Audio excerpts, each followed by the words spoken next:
Je m'appelle Marcel Racine, je suis né en 1934.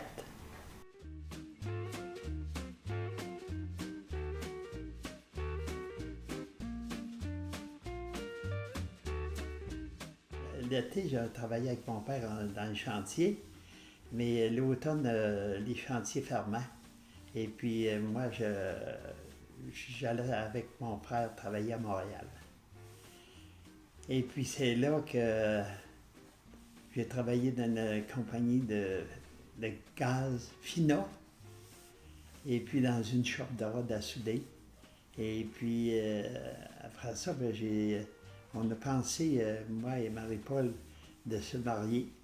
Et puis on a décidé d'apprendre un autre métier. Puis vu que j'avais déjà l'intention, j'aimais faire de la boucherie, fait que j'ai été travailler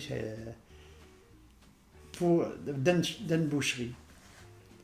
Le premier endroit, j'ai travaillé 6 semaines, et puis j'ai changé d'endroit, j'ai travaillé à une autre boucherie. Le propriétaire s'appelait Despalti, un homme de grande expérience. Et puis là, il m'a dit, Marcel, si tu veux travailler et apprendre, on va faire beaucoup de temps, mais tu vas apprendre beaucoup. Et après, j'avais laissé entendre un petit peu que j'allais le quitter après un certain temps, parce que mon idée était de me partir à une boucherie à Sainte-Justine. Fait que quand j'ai eu un an de fête, il m'a dit, Marcel, tu as assez d'expérience, si tu veux te partir en affaires, t'es capable.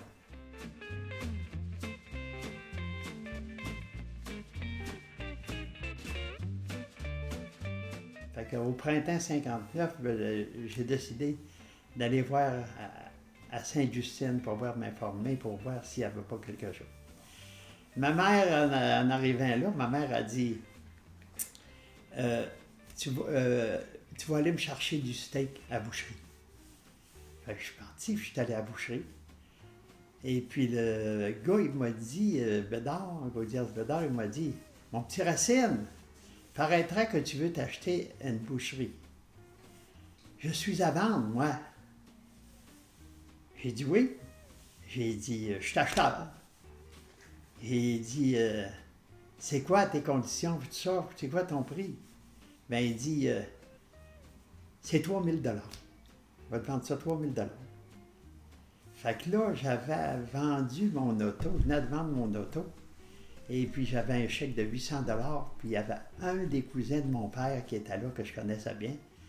J'ai dit, je te donne le chèque de 800 $ comme acompte, et puis on fait un papier, puis ce témoin-là signe comme de quoi que tu me l'as vendu. C'est là que ça a commencé. Ça a commencé, puis là, on a déménagé là, on a commencé dans l'abattoir. Il y avait une petite abattoir qu'on abattait un bœuf à la fois. Il avait fait ça tout près de la boucherie, là. Fait que le soir, on abattait notre bœuf, puis le lendemain, on rentrait ça. Et puis, avec le temps, ben, ça n'a pas été tellement long qu'on n'avait plus assez grand d'abattoir pour... fait que là, on a décidé de construire un abattoir.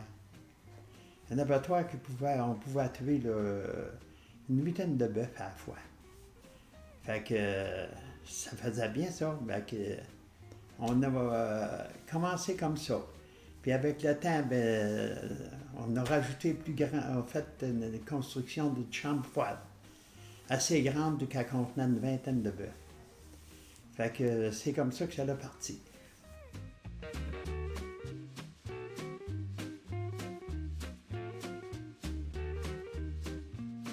Mais ma mère, quand on était jeune et qu'on faisait la boucherie et tout ça, elle se gardait toujours une vingtaine de livres de viande pour nous faire de la saucisse. Puis on était fous de sa saucisse à maman. Fait que j'ai dit à maman est avec nous autres, on va perfectionner ta recette. Et puis on va embarquer dans ça. Fait que c'est comme ça que ça a commencé, puis ça a fonctionné, la recette, ça grossissait tout le temps. On s'est ramassé à la fin, quand on a vendu, là, c'était rendu à 2000 livres par semaine de saucisses qu'on vendait. Fait que c'est comme ça qu'a été la recette. On a vendu des commandes. On a vendu une commande à Montréal. Et elle avait un petit dépanneur, la madame. Puis il y avait quelqu'un qui avait monté de la saucisse, puis il avait goûté à ça. Elle était rendue qu'elle avait des demandes. Elle appelle, elle a dit, Marcel, tu vas me préparer 600 livres de saucisses. On va aller chercher ça dans une semaine. J'ai dit, es-tu sérieuse, là? Elle dit, prépare-moi pas ça pour rien, là. Elle dit, non, elle dit, on va y aller certain. Comme de fait, elle est venue chercher ses 600 livres de saucisses.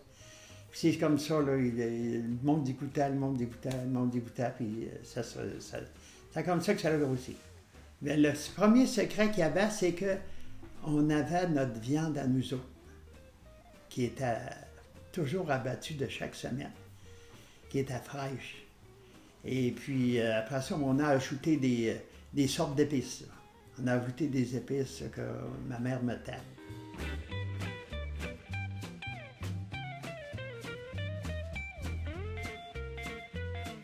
Quand on est rendu qu'on abat là, 8 bœufs, 10 bœufs par semaine, et puis qu'on veut choisir dans la viande pas mal tout le temps, ça demande une organisation. Parce qu'il y a des semaines qu'on aurait pu en acheter 12 bœufs, et d'autres semaines qu'on en achetait juste 5-6. Les autres n'étaient pas capables de nous en fournir. Et là, quand on a vu ça, nous autres, on a parti un élevage. On a parti un élevage de bœufs. Fait qu'on avait toujours 50, 75, 100 animaux.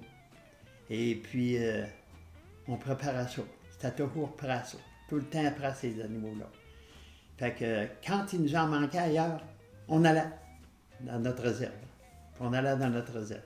C'est ça qui a permis toujours d'avoir de la viande que les autres ne pouvaient pas avoir.